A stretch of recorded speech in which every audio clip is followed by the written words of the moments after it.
আসসালামু আলাইকুম ভিউয়ার্স, আশা করি সকলেই ভালো আছেন। আজকের রেসিপি লোভনীয় স্বাদের ধুন্দুল দিয়ে চিংড়ি মাছের রেসিপি। তো চিংড়ি মাছটা নদীর চিংড়ি মাছ হওয়াতে অনেক স্বাদ হয়েছিল তরকারিটা মাশাআল্লাহ। তো নদীর চিংড়ি আসলে অনেক দাম এবং সবসময় এটা পাওয়া যায় না। তো দীর্ঘ বছর আসলে আমরা চিংড়ি খেয়েছি কিন্তু সেটা চাষেরটাই খেয়েছি।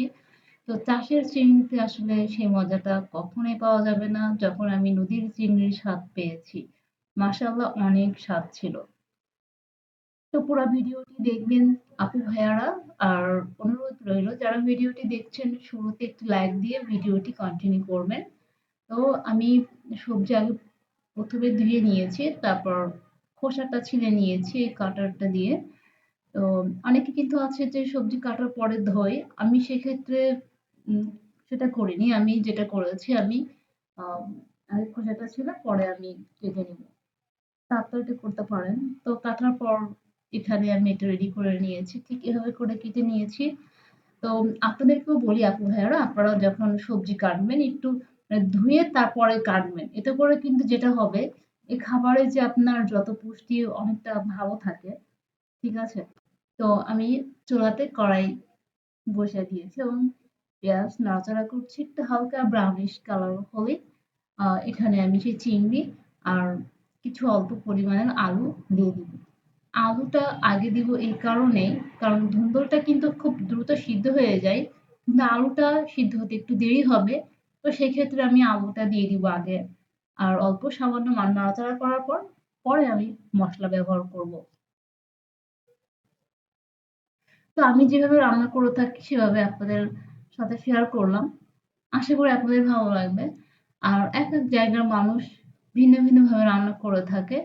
তো এতে করে রান্নার স্বাদও কিন্তু ভিন্ন ধরনের হয়। তো আমি এটা আসলে এভাবে করে রান্না করে আপনাদেরকে দেখালাম। এভাবে করে আমার সহজে মনে হয়েছে তাই। আর যখন আমি শুধু উম আলু ছাড়া রান্না করি তখন কিন্তু আমি এভাবে রান্না করি না। একটু অন্যরকমভাবে রান্না করি। তো চেষ্টা করি একটু ভিন্ন, ভিন্নভাবে রান্না করতে। একই রকমভাবে বারবার রান্না করতে আমার কেন যেন মনে হয় যে একটু চেঞ্জ করলে ভালো হয়। হুম? তো এতে করে আসলে রান্নার স্বাদও কিন্তু একটু ভিন্নতা পাই। আর এখানে আমি অনেক মসলা নিয়ে নিয়েছি। সব মসলা নিয়ে নিয়েছি। এখানে উম আ আদা রসুনের একটা পেস্ট, লবণ, হলুদ, ধনিয়ার গুঁড়া আর জিরার গুঁড়া অল্প পরিমাণের। তো এখানে সবকিছু আমি দিয়ে দিলাম। সাথে হলুদ দিয়ে একটু ভালোভাবে কষায় নিব। তারপর অল্প পরিমাণে একটু পানি দিয়ে আবার একটু ভালোভাবে কষায় নিব। আপু ভাইয়ারা আপনাদেরকে অসংখ্য ধন্যবাদ যারা আমার ভিডিওটি দেখছেন।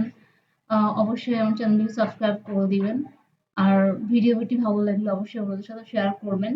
কোনো কিছু জানার থাকলে অবশ্যই কমেন্টে জিজ্ঞাসা করবেন। আমি অবশ্যই রিপ্লাই দিব।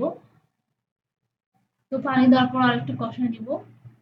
তো গ্রামের রান্না অবশ্যই অন্যরকম। তো আমি অনেকটা ট্রাই করি যেন আমি গ্রামের মতন করে রান্না-বান্না করতে পারি। আমার খুবই ভালো লাগে আমি যখন বাসায় যাই গ্রামের বাড়িতে, তখন তো সে রান্না অসাধারণ স্বাদ এবং গন্ধ এবং একদম টাটকা ফ্রেশ। মানে কোনো সার প্রয়োগ করা হয় না। বাড়ির আশেপাশে আঙিনাতে যে সবজিগুলো হয় বিশেষ করে লতা শাকসবজি এগুলোই আসলে আমার খেতে অনেক বেশি ভালো লাগে। হুম? তো আমি চেষ্টা করি ওভাবে রান্না করতে। আর ওই ধরনের শাকসবজি আমি মানে যখন কিনতে যাই বাজারে আমি খেয়াল করে দেখি যে আসলে ওরকম কোনো কিছু পাওয়া যায় কিনা। পাইলে আমি নিয়ে নিই। তো এখন সব ধুন্দুলগুলো দিয়ে আরেকটু কষায় নিব। আর একটা কথা এখানে কিন্তু পানি খুব বেশি দেওয়া যাবে না। এটা অনেকেই জানেন। তো তারপরেও আমি একটু বলে দিলাম। তো পানি কম পরিমাণে দিয়ে তারপর আরেকটু ভালোভাবে রান্না করে নিচ্ছি। আর আমি এখানে একটু ভালোই ঝোলটা রাখবো।